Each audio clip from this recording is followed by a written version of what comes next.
கர்த்தருக்குள் பிரியமானவர்களே, மார்ச் 18 இன்றைய பனித்துளிகளின் தலைப்பானது வெறுங்கையனாய் போகாதே.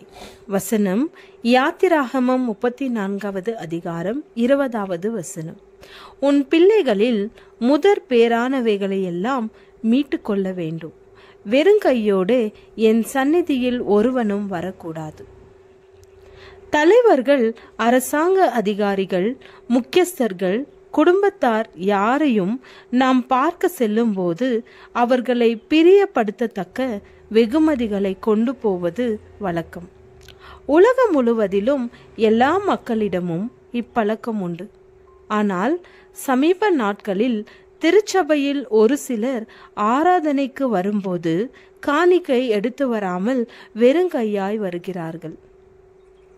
பண பரிவர்த்தனையில் நம் நிர்வாகம் சரியில்லை என்று தங்களுக்கு தாங்களே சொல்லிக்கொண்டே அநேகரை தம் பக்கம் திருப்புகிறார்கள்.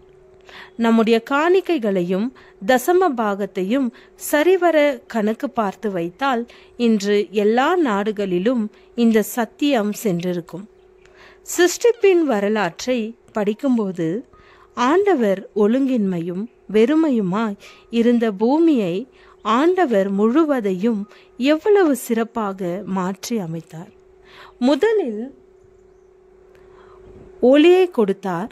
பின்பு பூமி, ஆகாயம், அண்டம், சமுத்திரம், நீர்நிலைகள், மரம், செடி கொடிகள், சூரிய சந்திர நட்சத்திரங்கள், பறக்கும் பறவைகள், நீர் நிலவாழ் ஜந்துக்கள், ஊரும் பிராணிகள், காட்டு மிருகங்கள், நாட்டு மிருகங்கள் என்று உண்டாக்கிய பின் மனிதனையும் மனுஷையும் உண்டாக்கி இந்த பூமியை அழகுபடுத்தினார்.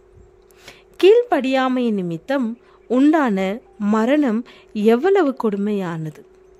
பாவத்தின் உச்சகட்டத்தில் நாம் வாழ்ந்தாலும் தேவ அன்பை தேவ பிள்ளைகளுக்கு ஆண்டவர் ஏராளமாகவும் தாராளமாகவும் அட்வென்ட் குடும்பங்களில் கொடுத்துள்ளார்.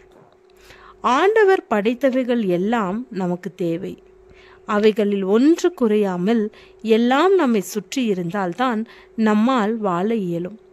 எல்லாவற்றிலும் நாம் திருப்தியாகவும் சந்தோஷமாகவும் போதும் என்ற மனதோடு வாழ பழகி கொள்ள வேண்டும். அப்படிப்பட்டவர்கள்தான் நம்மை படைத்து பாதுகாத்து வழிநடத்தும் ஆண்டவருக்கு எப்போதும் முதலிடம் கொடுப்பார்கள். நன்றியோடும் இருப்பார்கள். எல்லா துதி, கனம், மகிமை, புகழ் நம்மை படைத்தவருக்கு மட்டுமே என்று உறுதியாயிருப்போம். ஆசாரியரும் லேவியரும் கர்த்தருடைய நியாய பிரமாணத்தை உற்சாகமாய் கை கொள்ளும்படி அவர்களுக்குரிய பாகத்தை கொடுக்க ஜனங்களுக்கும் எருசலேமின் குடிகளுக்கும் கட்டளைமிட்டான்.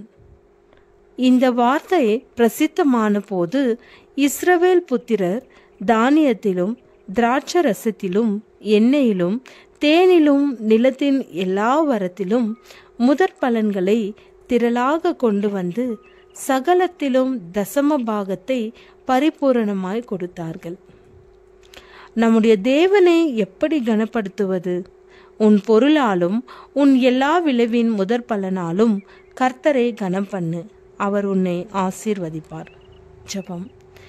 எங்களை நாங்கள் ஜீவ பலியாக ஒப்பு கொடுக்கிறோம். எல்லாவற்றிலும் உண்மையாயிருக்க கற்றுத்தாரும். ஆமென்.